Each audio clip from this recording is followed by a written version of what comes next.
हरिओम नमः शिवाय। ही कथा पाण गुरु कृपा सां हासिल करे रहिया आहियूं। महिरबानी करे गौर ॾेई ॿुधिजो। जी तव्हांखे ख़बर आहे, छंछरु ऐं आचर जे ॾींहुं असांजी कथा ॿिनि भाॻनि में अपलोड थींदी आहे। पहिरियों भाॻ असीं कल्ह के मुश्किलात जी वजह सां अपलोड कोन करे सघियासीं। अॼु ई तव्हांखे ॿई भाॻ मिलंदा। हिकु निर्धन विधवा माई ऐं संदसि जो पुटु। त जीअं कल्ह वारे भाॻ में तव्हां ॾिठो त वज़ीर हुन खां 25 सोननि जी सिकनि जो ॾंडु रखियो। चई त तूं कीअं करे ही जेको पंहिंजो ॾंडु आहे अॼु ताईं या सुभाणे शाम ताईं ॾे, न त आउं तोखे फांसी जी सज़ा ॾियाराए छॾींदुसि। छो त ही जंगल प्राइवेट आहे, तो कीअं त हिन मां कटियूं हिनखे गिरफ़्तार करे हलियो वियो। ऐं संदसि हिन जी माउ खे इतलाउ कयो वियो। माई सभिनी माण्हुनि खां पुट खे छॾाइण लाइ सहायता तलब कई, मगर कंहिं बि मदद कान कई। ऐं उल्टो केतिरा ई ख़ुदिगर्ज़ माण्हू माईअ खे बुलो भरो चवणु लॻा त अवल पंहिंजे पुट खे मना न थिए कई।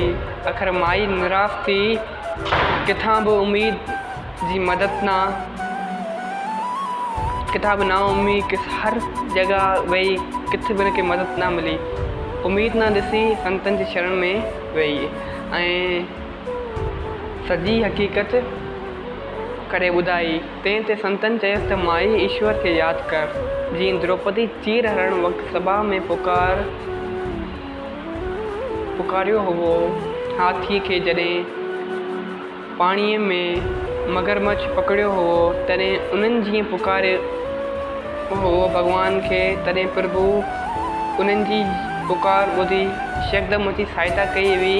इन करे तूं बि अहिड़ी तरह ईश्वर खे यादि कर त ज़रूरु उनखे दया ईंदी ऐं तुंहिंजे पुट जी सहायता कंदो। जॾहिं संतनि ते ए मुश्किल घड़ी ईंदी आहे तॾहिं हू प्रभु खां सवाइ ॿियो को बि भरोसो न सम्झी, कंहिं ते बि विश्वास न करे, को बि भरोसो न सम्झी उनखे पुकार कंदा आहिनि, भॻवान खे पुकार कंदा आहिनि। संतनि जी त ॻाल्हि ई निराली आहे, पर अजमेर जहिड़ा ऐं गंगा बाई जहिड़ा अधर्मी जीवन बि जॾहिं प्रभु खे यादि कयो त उहो ज़रूरु त हुनखे बि प्रभुअ सची स्मत ॾिनी, उन्हनि जी बि सहायता कई, उन्हनि खे बि धर्म जे रस्ते ते आणियो। ईश्वर उन्हनि जो बि उद्धार करे छॾियो। तंहिं करे तूं बि पूर्ण श्रद्धा ऐं विश्वास सां प्रभु खे यादि कर, हू ज़रूरु तुंहिंजे पुट खे बचाईंदो। हू त फ़क़ति हथकड़ी में राजा वटि गिरफ़्तार आहे, तुंहिंजो पुटु राजा वटि गिरफ़्तार आहे, पर ॿिली जा बचा ॿरंदड़ बाहि मां ऐं प्रहलाद भगत खे अनेक तकलीफ़ुनि खां प्रभु बचाए वरितो। इन ई नमूने संतनि माई खे सम्झाए ईश्वर जी सिमरन में लॻायो ऐं मथां वरी चयाऊंसि त ए माई, तूं त अजाई पई दाऊं कूकूं करी, तुंहिंजो पुटु त सुभाणे राज गादीअ ते विराजमान थियणो आहे। तूं पूर्ण श्रद्धा विश्वास सां ईश्वर खे यादि कर। संतनि जा उहे करुणा भरियल वचन ॿुधी माई प्रेम सां परमात्मा जो चिंतन करणु लॻो, पर पुट जी चिंता में घड़ी घड़ी पे मन फेरो खाधो। उते ओचितो आकाशवाणी थी त संतनि जे वचननि ते तूं विश्वास रख, तुंहिंजो उन ई में भलो आहे। इहा आकाशवाणी ॿुधी माई खे तमामु पको विश्वास थियो ऐं लॻातार हिकु चित थी सॼी राति प्रेम सां ईश्वर जो भॼन कंदी रही। सुबुह जो सवेर माई खे सरगुण रूप में भॻवान जो दर्शन थियो ऐं हिकु कोथरी अमूल लालनि जी बि माईअ खे भॻवान ॾिनी ऐं चयाईं त उन्हनि मां 50 लाल राजा खे ॾेई पुटु आज़ादु करा।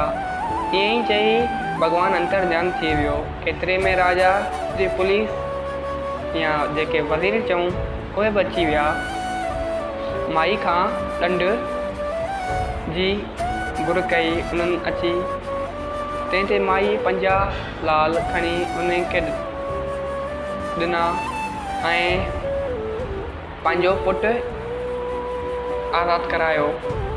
जॾहिं सरकारी नौकर लाल खणी राजा वटि विया तॾहिं राजा जुआरियुनि खे पाण वटि घुरायो ऐं चयाईं त इन्हनि लालनि जी क़ीमत कढी ॾियो, असांखे केतिरी क़ीमत आहे, केतिरा क़ीमती आहिनि।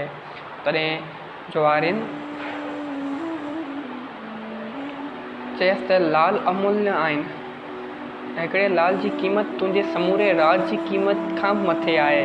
राजा उहो हाल ॾिसी अजब में पइजी वियो ऐं चवणु लॻो त माउ ऐं पुटु ॾिसण में तमामु मिस्कीन ऐं कंगाल था ॾिसणु अचनि। कखनि जी झोपड़ियुनि में रहण वारा तंहिं वटि अहिड़ियूं क़ीमती शयूं किथां आयूं? जेको शायदि वॾो घराणो ऐं तमामु शाहूकार माण्हू आहिनि, कंहिं कारण खां पाण खे लिकाए वेठा आहिनि।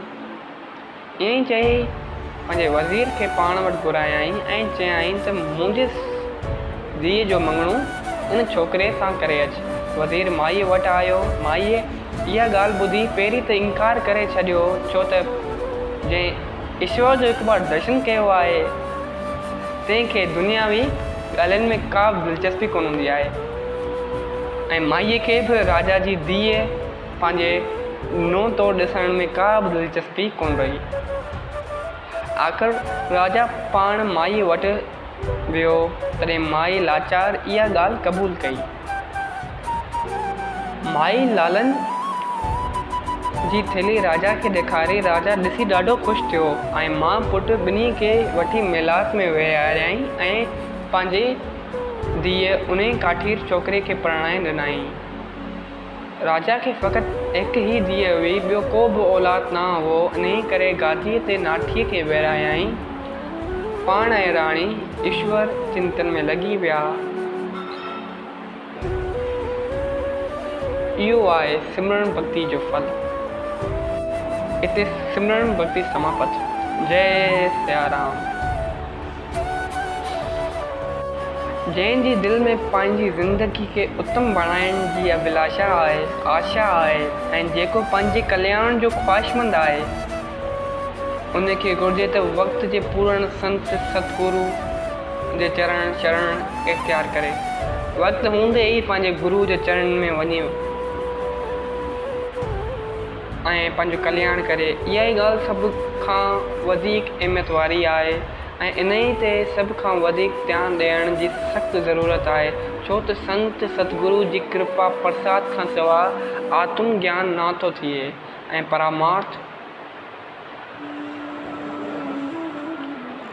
परमार्थ जी सची दौलत हासिल न थी थिए।